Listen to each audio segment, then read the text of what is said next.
سورہ بنی اسرائیل آیت نمبر 70۔ اعوذ باللہ من الشیطان الرجیم، بسم اللہ الرحمن الرحیم۔ وَلَقَدْ كَرَّمْنَا بَنِي آدم، اور البتہ یقیناً کرمنا، تکریم، عزت دی ہم نے بنی آدم کو، آدم کی اولاد کو، یعنی ہم سب کو۔ اللہ نے بڑی عزت بخشی ہے ہم سب کو۔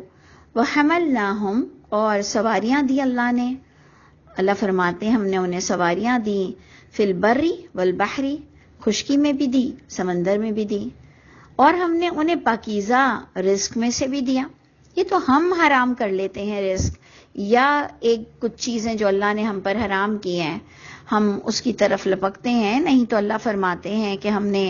بنی آدم کو، آدم کی اولادوں کو بڑی عزت بھی دی، ہم نے اسے خشکی اور سمندر میں سواریاں بھی عطا کی، یعنی اتنی عقل بھی دی، اتنی یہ ساری چیزوں کو استعمال کرنے کے لیے صلاحیت بھی دی، اور جو چیزیں درکار تھی وہ بھی نصیب فرمائی، پاکیزہ رزق بھی دیا۔ وَفَضَّلْنَاهُمْ عَلَى كَثِيرٍ، یہ اللہ کہہ رہے ہیں کہ فضیلت دی ہم نے ان کو کثیروں پر، بہتوں سے، یعنی اللہ نے جتنی مخلوق دنیا میں بنائی ہے تو اللہ نے ان پر کتنوں پر ہمیں فضیلت دی، ہمیں بنی آدم کی بات ہو رہی ہے۔ ممن خلقنا تفضیلا، ان مخلوقات میں سے جو اللہ نے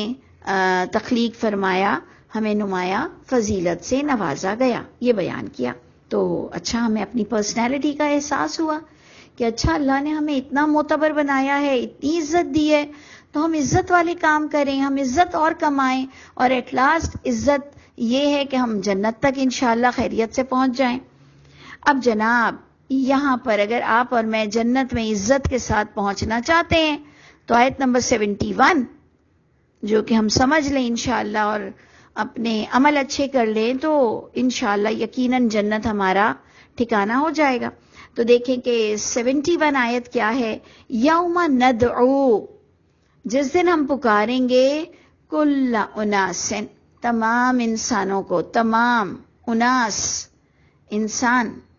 کسی بھی کیٹیگری، کسی بھی مذہب کا ہوگا، جس دن ہم پکاریں گے یعنی قیامت کی طرف اشارہ ہے، تمام انسانوں کو، یعنی باقاعدہ ایک حشر برپا ہوگا، قیامت ہوگی۔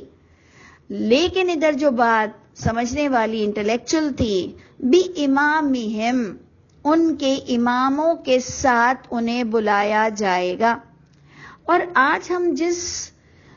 مشکل میں، جس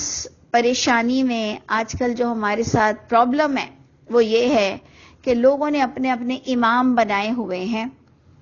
سنی اور شیعوں نے تو اپنے بنائے ہوئے ہیں، دوسروں نے بھی بنائے ہوئے ہیں، اور اسپیشلی جو بڑی بڑی مسلمانوں کی جماعتیں ہیں ان میں جو فرقہ پرستی، جو مسلک پرستی، جو چار امام،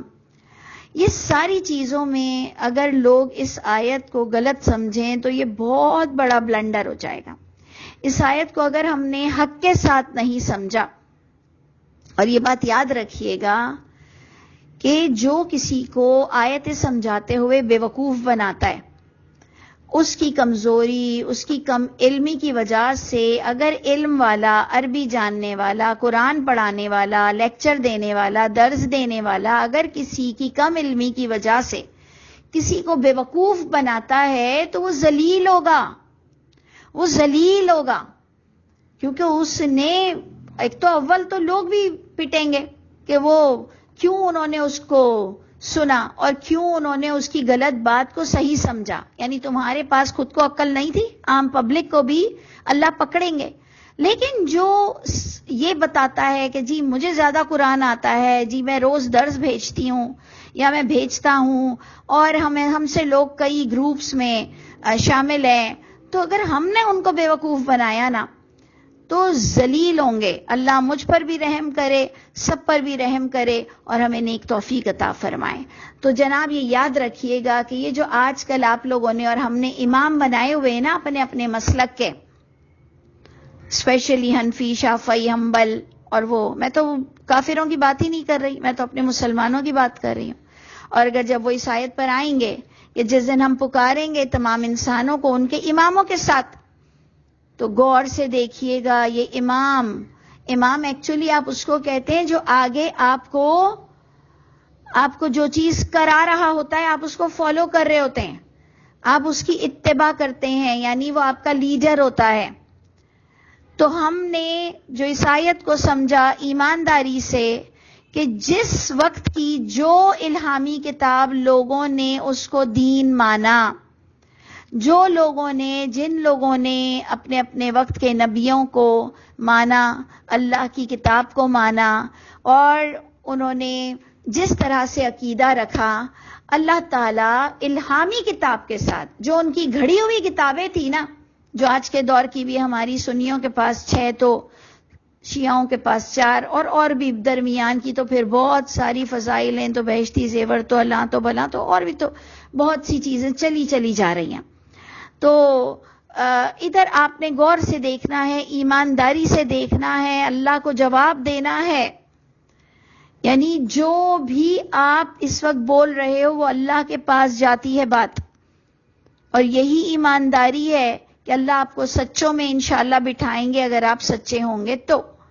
تو یاد رکھیے کہ جس دن اللہ اماموں کے ساتھ پکاریں گے تو اللہ نے کسی امام انسان کے ساتھ نہیں بلانا، وہ کتاب کے ساتھ آپ کو بلایا جائے گا جس کتاب کو آپ دین سمجھتے تھے. الہامی کتاب کے ساتھ تمہارا سوال جواب ہوگا کہ تم نے کتنا عمل کیا اس کتاب کے ساتھ. کیونکہ قرآن نے کلیئر محکم آیت دے دی کہ ہر انسان اکیلا آئے گا، فردن آئے گا، اور آپ کو یہ آیت جگہ جگہ ملے گی کہ انسان فردن آئے گا، فرد کر آئے گا، اور اللہ کو اسے جواب دینا پڑے گا، اس کا اعمال نامہ کھلا ہوا ہوگا.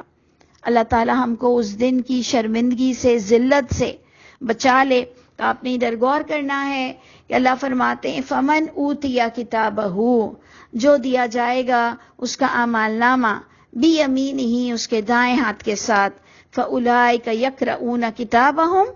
بس وہی لوگ ہوں گے کہ وہ قرأت کریں گے، پڑھیں گے اپنی کتاب. ابھی بھی ہم نے سمجھا کہ یہ کون ہیں، اچھے ہیں برے ہیں، سیدھے ہاتھ والے. تو جب اللہ نے کہا ولا یظلمون فتیلا، یہ وہ لوگ ہوں گے جن پر دھاگے برابر بھی، ذرہ برابر بھی ان پر ظلم نہیں کیا جائے گا. دنیا میں تو ان کے عقائد کی قدر نہیں کی جاتی تھی، دنیا میں تو جب یہ اللہ کی بات کرتے تھے تو ان کے عقیدے کی قدر نہیں کی جاتی تھی. ان کو منکرین حدیث بھی تو اور بھی بہت سارے خطابات سے نوازا جاتا تھا. پھر کچھ نہیں سوچتا تو کہتے ہیں پرویزی ہے، پھر کچھ نہیں سوچتا تو کہتے ہیں قادیانی ہے. اللہ کی رحمت ہے، نہ ہمارا قادیانیوں سے تعلق ہے، نہ ہمارا پرویزیوں سے تعلق ہے. اللہ ہم سب پر رحم فرما دے اور قرآن کو سمجھنا سمجھانا نصیب فرما دے. تو جناب بات یہ ہے کہ جو ہم نے سمجھا وہ آپ تک پہنچا رہے ہیں کہ جس انسان نے جس کتاب کو دینی سمجھا اور جو اس کے دور میں نازل شدہ کتاب تھی اس کے ساتھ اسے بلایا جائے گا، اور پھر اس سے سوال جواب ہوں گے. اور دائیں ہاتھ میں جس کو اعمال نامہ ملے گا اس نے اس کتاب کے ساتھ وفاداری کی ہوگی، عمل کیا ہوگا، اس لیے اللہ اس کا بھی حق نہیں ماریں گے. اور پھر اللہ فرماتے ہیں جب بائیں ہاتھ والے کی بات ہوئی تو بائیں ہاتھ والوں کی بات پر اللہ نے کہا وَمَنْ كَانَ فِي هَٰذِهِ أَعْمَىٰ، بائیں ہاتھ والے کس کو کہا جا رہا ہے؟ جو دنیا میں اندھے بنے رہتے تھے، کتاب بھی تھی، ختم بھی کرتے تھے، مردوں کو بھی بخشواتے تھے، ہاؤس وارمنگ پر، نئے گھر کے افتتاح پر بھی لا کے رکھتے تھے، دلہنوں کے سر پر بھی رکھتے تھے، میت کے ساتھ زعفران سے لکھ کر بھی اس کے کفن پر ڈالتے تھے، قبروں پر بھی چارکل کی چادریں چڑھاتے تھے. یعنی ہر جگہ ان کے ساتھ قرآن تھا، لیکن یہ سمجھتے نہیں تھے. اس لیے آپ دیکھ لیجئے کہ ان کو بائیں ہاتھ کا درجہ مل گیا، اور ان کو اللہ تعالیٰ کہہ رہے ہیں کہ یہ اندھے تھے، یعنی یہ حق کو پڑھتے نہیں تھے. تو وَمَنْ كَانَ فِي هَٰذِهِ أَعْمَىٰ، اور جو رہا اس دنیا میں اندھا فَهُوَ فِي الْآخِرَةِ أَعْمَىٰ، پس وہ آخرت میں بھی اندھا ہی اٹھایا جائے گا. وَأَضَلُّ سَبِيلًا، کیونکہ وہ بہت بڑا بھٹکا ہوا تھا، اللہ کا راستہ ہوتے ہوئے راستہ تھا لیکن اس نے گمراہی اختیار کی، اللہ تعالیٰ جہاں کہیں میں اور آپ غفلت برت رہے، اللہ تعالیٰ ہم نے جو اس وقت بھی جو باتوں میں کوئی کوتاہی کی ہے، کوئی غلطی کی ہے، ہمیں معاف کر دیجئے. ہمیں حق کے ساتھ قرآن کو سمجھنا، پڑھنا اور عزت کے ساتھ آپ کی ملاقات نصیب فرمائیے گا. السلام علیکم ورحمۃ اللہ وبرکاتہ.